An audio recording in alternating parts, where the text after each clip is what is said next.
Everyone, welcome to Genic education. Dear, last class में हम discuss कर रहे थे, क्या डिस्कस कर रहे थे? प्लास्टिक एनालिसिस के बारे में।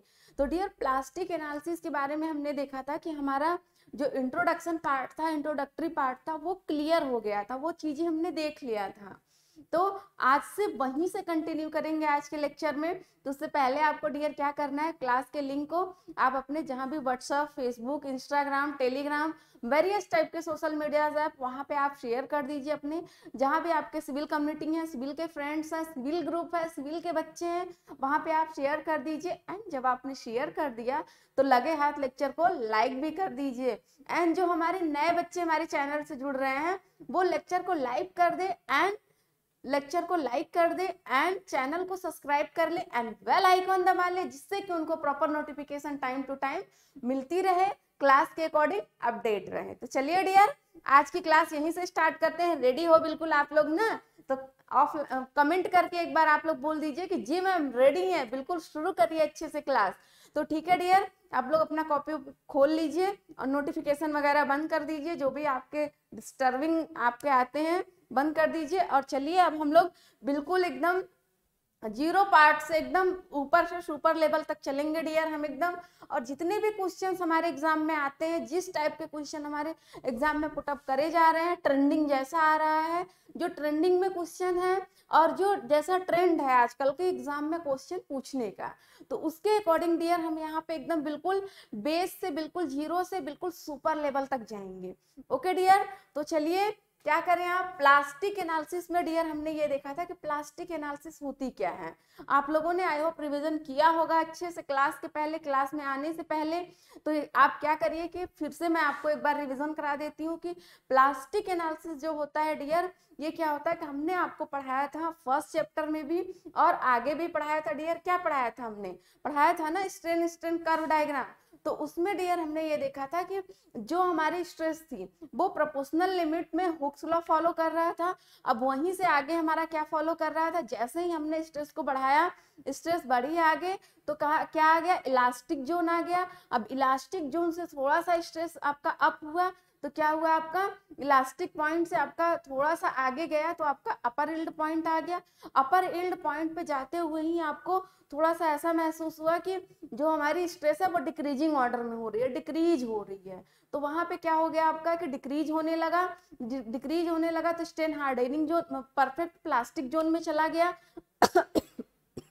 सॉरी, परफेक्ट प्लास्टिक जोन में चला गया। अब वहीं से परफेक्ट प्लास्टिक जोन से जैसे ही स्ट्रेस को क्या किया हमने, स्ट्रेस जो है कांस्टेंट है लेकिन स्ट्रेन जो है कंटिन्यूअस बढ़ रहा है, स्ट्रेन जो कंटिन्यूअस आपका इंक्रीज हो रहा है, बढ़ते जा रहा है। ओके डियर, तो वहां पे हमने देखा कि स्ट्रेन हार्डनिंग जोन आ गया। स्ट्रेन हार्डनिंग जोन से हमने जैसे ही थोड़ा सा स्ट्रेस को इंक्रीज किया, कौन सा जोन आ गया आपका, नेकिंग एंड क्रैकिंग जोन। ठीक है डियर, तो चलिए यहाँ से स्टार्ट करते हैं डियर। तो हम डिस्कस करेंगे यहाँ पे कि आपका प्लास्टिक मोमेंट क्या होता है, इलास्टिक मोमेंट क्या होता है, प्लास्टिक सेक्शन मॉडुलस क्या होता है, इलास्टिक सेक्शन मॉडुलस क्या होता है आपका, और मोमेंट कैपेसिटी क्या होती है आपकी, और क्या होता है आपका कि लोड फैक्टर क्या होता है, शेप फैक्टर क्या होता है, मार्जिन ऑफ सेफ्टी क्या होता है। तो ये सब के बारे में डियर डिटेल डिस्कस करेंगे, बिल्कुल जीरो से ऊपर लेवल तक। तो चलिए आइए आज की क्लास यहीं से स्टार्ट करते हैं। तो डियर हमने बताया था कल की क्लास में हमने रिवीजन कराया था क्या, कि हमने बोला कि प्लास्टिक जोन के लिए तो हमने यहाँ से क्या किया कि हमने क्या किया यहाँ से कि हमने न्यूट्रल एक्सिस लिया। अब न्यूट्रल एक्सिस से आगे जैसे ही गए, यहाँ देखा हमने, इसको हटाओ, अच्छे से नहीं बना, फिर से बनाते हैं।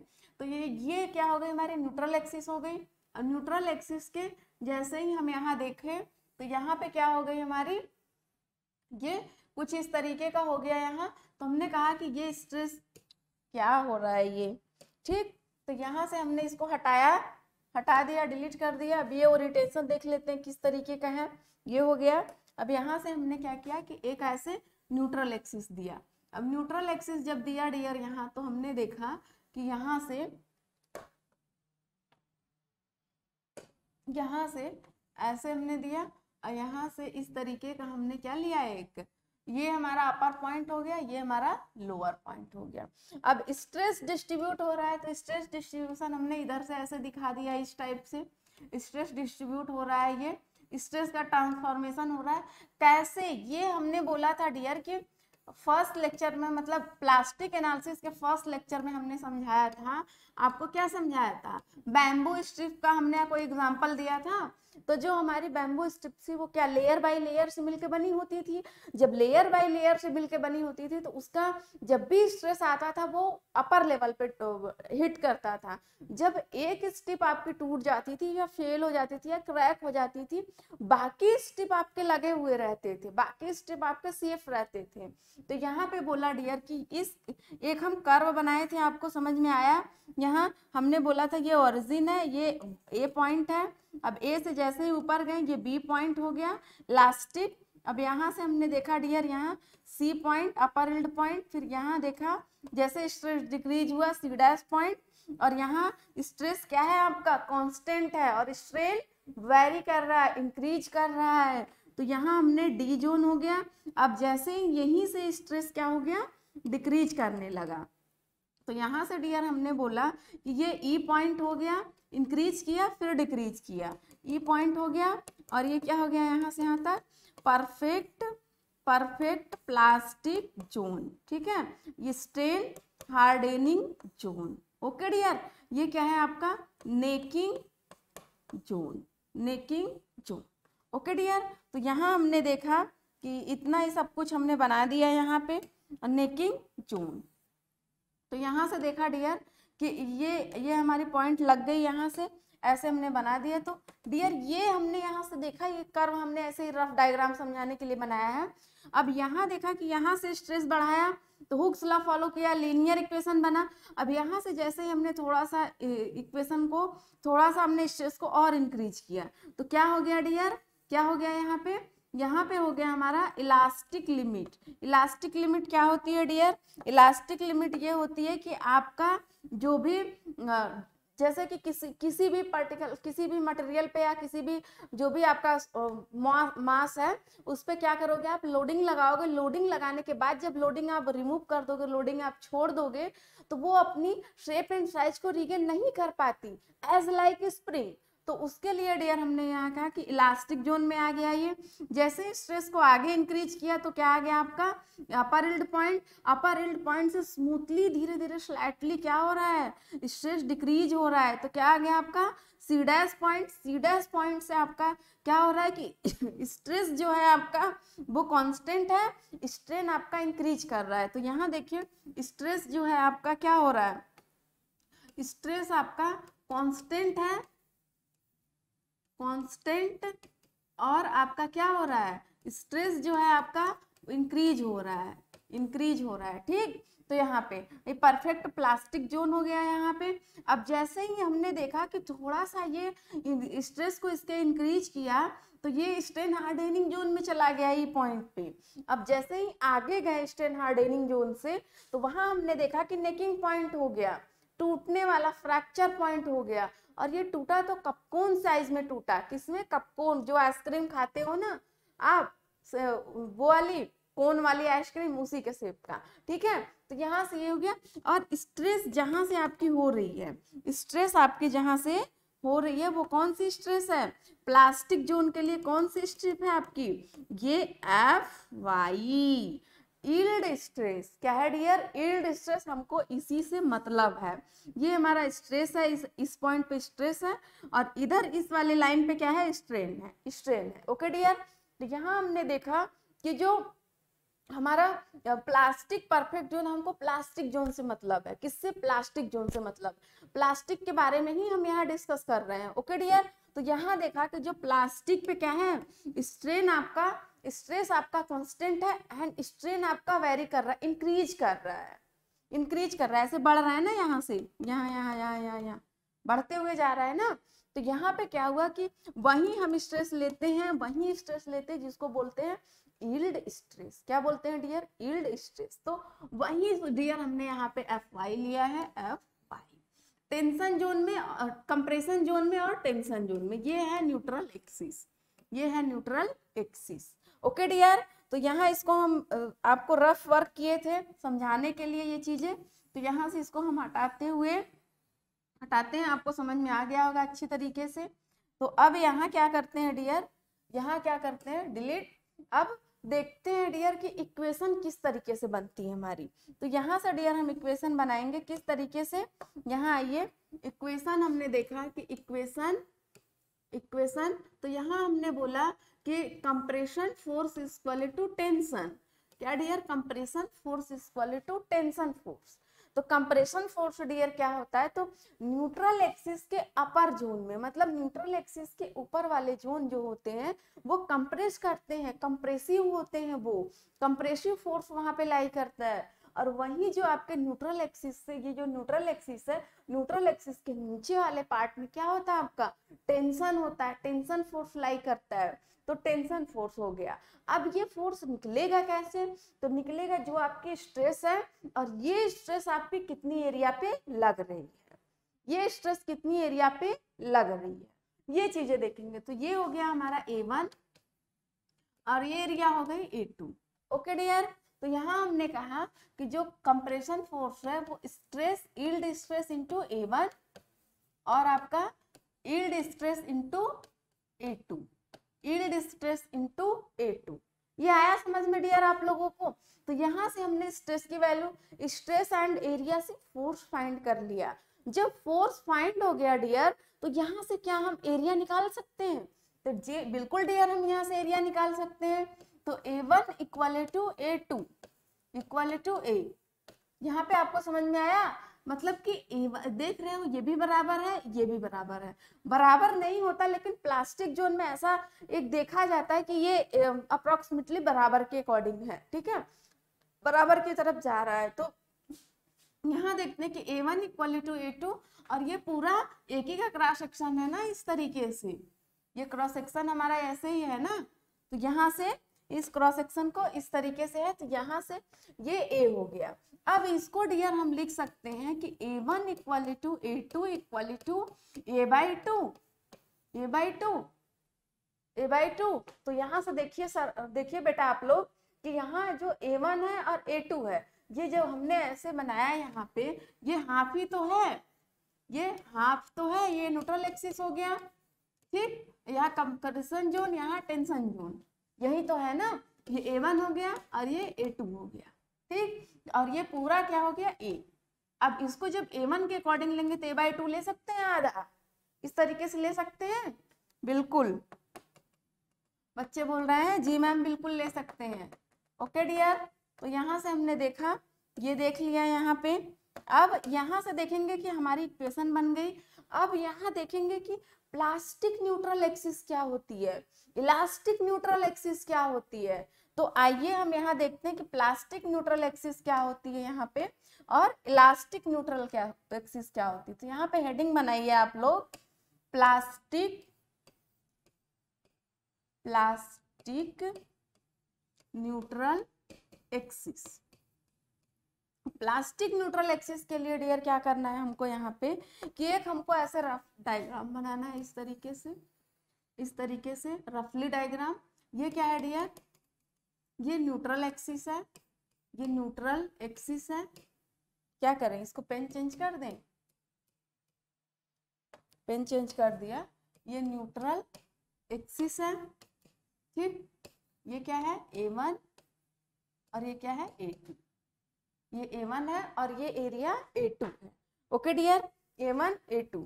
तो अब यहाँ से डियर हम ये देखेंगे यहाँ से कि प्लास्टिक न्यूट्रल एक्सिस का डेफिनेशन क्या होता है। प्लास्टिक न्यूट्रल एक्सिस का डेफिनेशन क्या होता है, तो डिवाइड्स, लिखते जाइए साथ साथ आप लोग, divides cross section area into two equal part, two equal parts. मतलब कि ये बता रहा है कि divides cross section area into two equal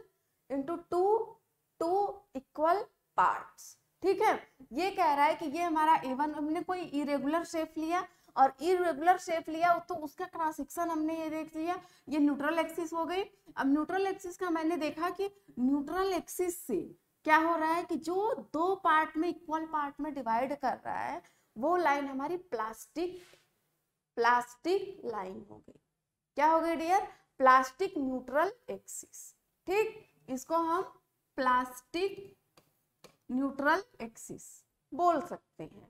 okay dear, plastic neutral axis बोल सकते हैं। ठीक डियर, तो चलिए यहाँ देखते हैं कि हमने क्या किया प्लास्टिक न्यूट्रल एक्सिस में।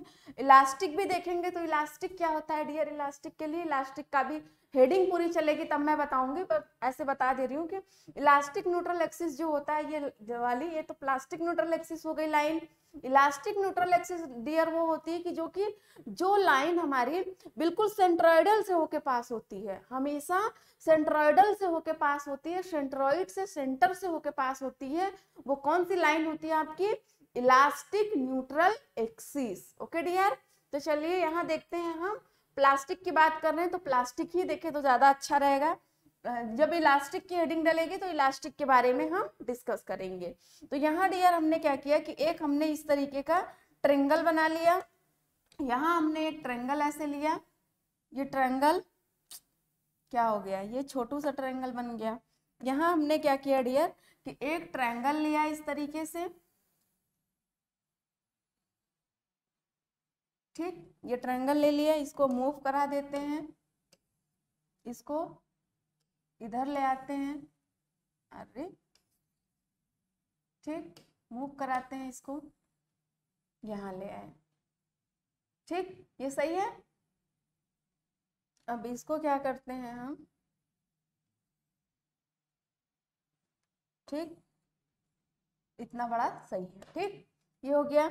अब यहाँ पे डियर हमने क्या किया कि इसकी जो न्यूट्रल एक्सिस है वो कुछ इस टाइप से है न्यूट्रल एक्सिस, और यहाँ से यहाँ तक के डिस्टेंस जो है आपको क्या है, यहाँ से आप बताइए, आप लोग बेटा आप लोग बताइए कि यहाँ से यहाँ तक की डिस्टेंस क्या होती है? 2/3h, 2/3 into h। और यहाँ से यहाँ तक डिस्टेंस कितनी होती है डियर? ये बताइए कमेंट करके डियर, आप लोग बीटेक वाले डिप्लोमा वाले बताइए डियर आप लोग। यहाँ पे ये होता है कि 1/3 इंटू h। ठीक, अब क्या होता है कि जो ट्रायंगल का हम सेंटर लेते हैं या न्यूट्रल एक्सिस लेते हैं, न्यूट्रल एक्सिस के ऊपर की जो हाइट होती है, ऊपर की जो डिस्टेंस होती है वो कितनी होती है? 2/3h, और नीचे की जो होती है वो कितनी होती है? 1/3h। ठीक, अब ये क्या हो गया हमारा? ये हो गया यहाँ से यहाँ तक। अब यहाँ हम पेन चेंज कर देते हैं और देखते हैं यहाँ पे पेन चेंज करने के बाद कि ये हो गया हमारा, क्या हो गया, यहाँ से यहाँ तक की डिस्टेंस जो हुई हमने क्या बोला कि स्मॉल h। इसको दो पार्ट में डिवाइड कर लेते हैं, दो पार्ट में डिवाइड कर लेते हैं। तो ये हो गया हमारा, और यहाँ से यहाँ तक का, यहाँ से यहाँ तक की डिस्टेंस b हो गई। और ये जो है हमारा क्या हो गया, यहाँ से पेन चेंज कर लिया, और यहाँ से यहाँ तक की डिस्टेंस जो हुई कैपिटल H, ये जो हुआ कैपिटल H। और यहाँ से यहाँ तक की जो हुई क्या हो गई, यहाँ से यहाँ तक की वो कैपिटल B।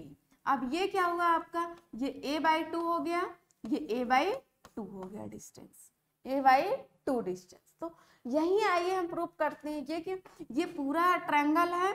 अब इसको हमने न्यूट्रल एक्सिस के अकॉर्डिंग क्या किया, यहाँ पे दो पार्ट में डिवाइड कर दिया। न्यूट्रल एक्सिस के अपर पार्ट में जो एरिया आई आपकी वो a1 मतलब a/2, और यहाँ जो एरिया हुई हाफ बची। तो यहाँ पे डियर हमने देखा कि ये जो छोटू वाला ट्रायंगल है, ये छोटू ट्रायंगल बन रहा है और ये बड़ू ट्रायंगल बन रहा है।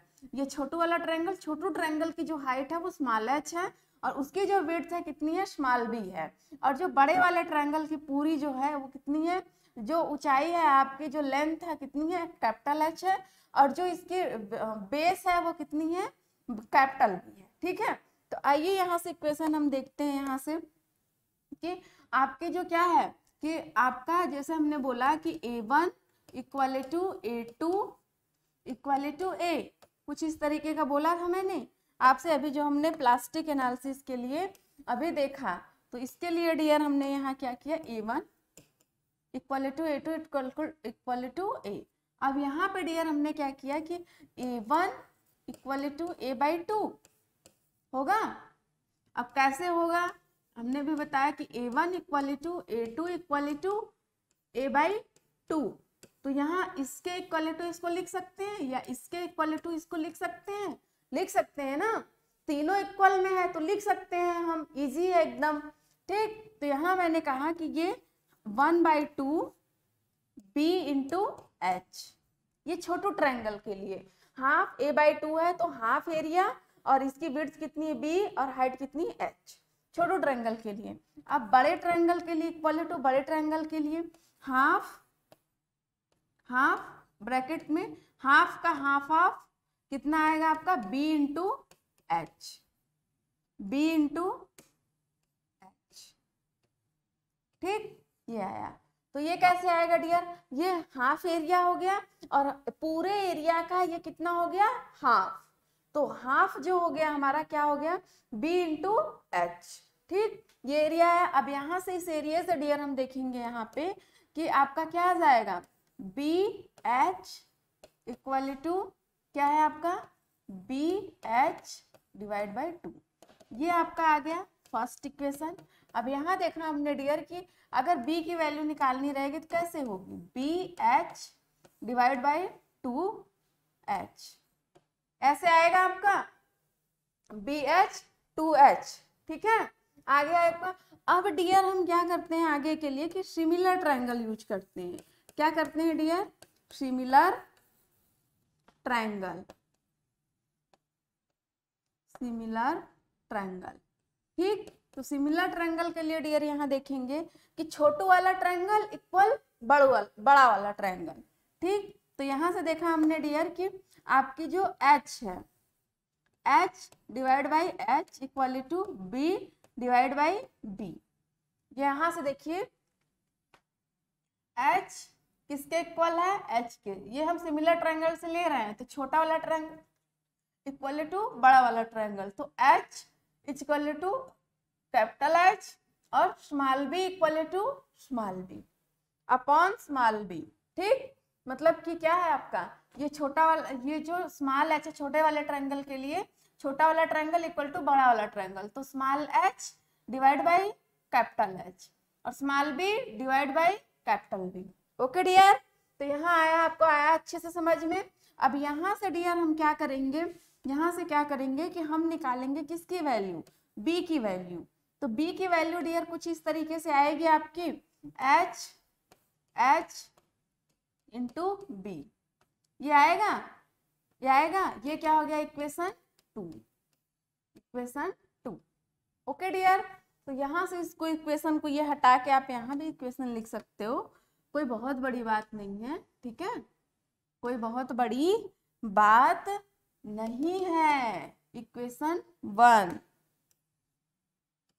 इक्वेशन हटाओ। ठीक, इक्वेशन 1। ठीक, अब इसको क्या करो आप यहाँ से कि इसको यहाँ पकड़ो, नहीं छोड़ो। ठीक, यहाँ पकड़े हम इसको पूरे को यहाँ से यहाँ तक,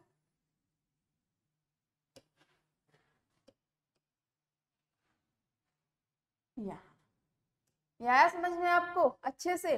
ठीक डियर, तो यहाँ हमने देखा अब इक्वेशन 1 और इक्वेशन 2 से क्या dear, equation 1 and equation 2,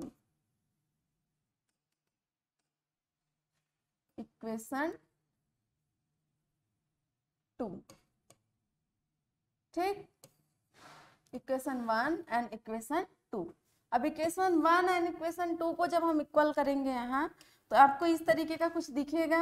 equation 1 तो क्या है आपका इक्वेशन 1, आप यहाँ देखो क्या है, h b divide by h equal to क्या है b h divide by 2h।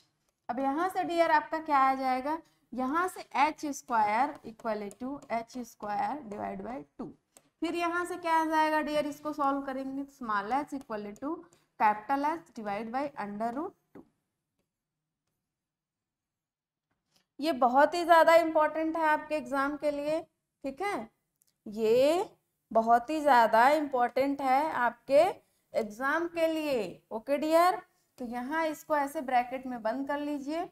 ठीक, अब यहाँ पे क्या करना है आपको कि जितना मन करे उतना स्टार लगा लीजिए। ठीक, यहाँ ये बहुत ही ज्यादा इंपॉर्टेंट है आपके लिए कि आपका ट्रायंगल के लिए जो प्लास्टिक एनालिसिस फाइंड करेंगे तो h की वैल्यू कितनी आएगी, तो h/√2। ओके डियर, हमेशा याद रखिएगा। अब यहाँ से देखेंगे डियर कि ये तो फाइंड हो गया। अब प्लास्टिक मोमेंट कैपेसिटी कैसे निकलेगी, तो प्लास्टिक मोमेंट कैपेसिटी के लिए डियर हम यहाँ क्या करेंगे, प्लास्टिक मोमेंट कैपेसिटी के लिए आइए हम नेक्स्ट हेडिंग देते हैं यहाँ से, plastic moment capacity. Plastic moment capacity के लिए डियर हम यहाँ ये देखेंगे कि किस तरीके का प्लास्टिक मोमेंट होगा। इसको एक बार रिवीजन कर दें, आपको इसको रिवीजन कर दें, ठीक है, रिवाइज कर दे रहे हैं इसको हम।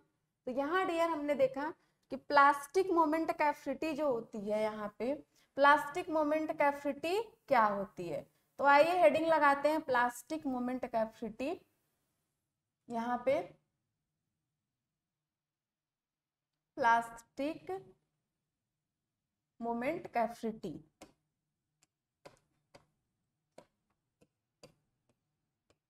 प्लास्टिक मोमेंट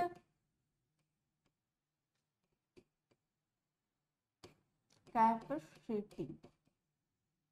ठीक, तो यहां से हम देखेंगे प्लास्टिक मोमेंट कैपेसिटी कैसे निकलती है। तो आज आप सिर्फ जान लीजिए, उसके बाद हम बताएंगे आपसे। प्लास्टिक मोमेंट कैपेसिटी के लिए डियर आपको पता होना चाहिए कि जो आपने यहाँ पे देखा,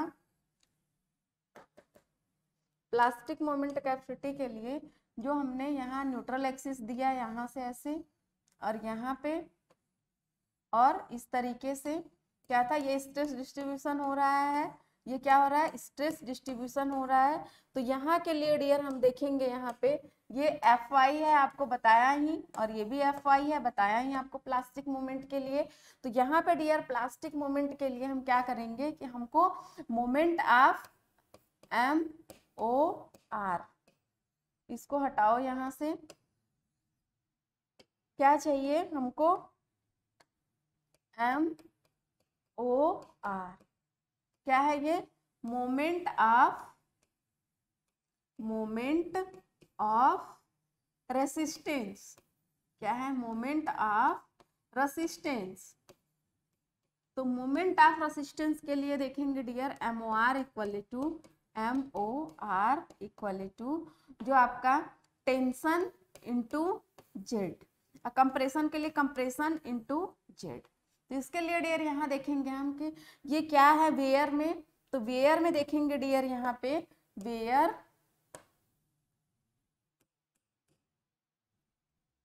क्या है, यहाँ वेयर में देखेंगे डियर कि ये क्या है, वेयर टी क्या है डियर यहाँ पे, T equal to tension force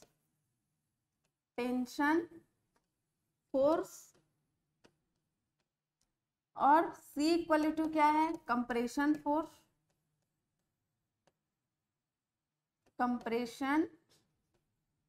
force और जेड इक्वल टू क्या है डियर, लीवर